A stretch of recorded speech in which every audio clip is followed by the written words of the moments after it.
So one of the other projects I'm working on, this is sort of, I think, take 5 of a thing I tried to showcase at Computers and Writing this year, or back in May. It's working with the idea of having touch sensor triggers for to have audio.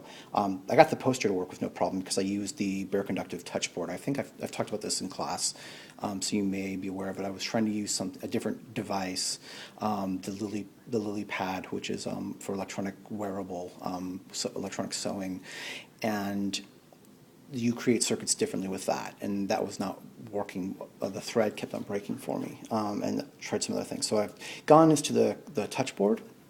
And the idea here is, again, I've got conductive paint buttons, and since I just went with a much less expensive, just sort of little booklet as I'm working with prototypes rather than doing the whole full extensive books as I try to do for Computers and Writing.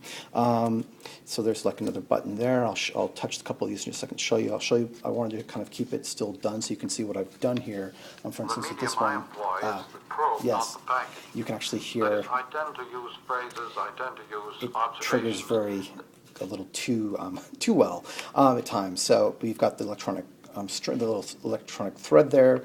I've got it sound through. Everything goes to circuits through here in the book, which then kind of go, and then they go to copper foil, which they've got paper covering over it. But you can see the leads there, and I can connect the thread to each of the copper foil leads with a bit of conductive paint. And so this is, again, a prototype because I'm trying to get something to work.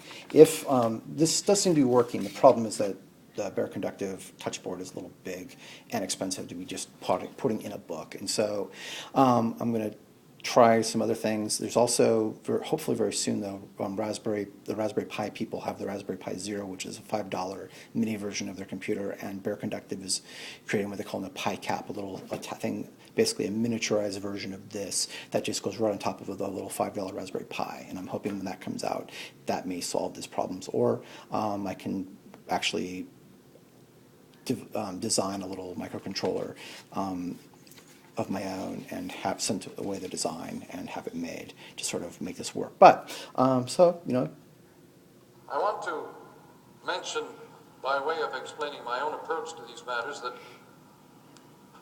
my kind of study in communication is really a study of transformation, whereas information theory and all the existing theories of communication that I know of are theories of transportation.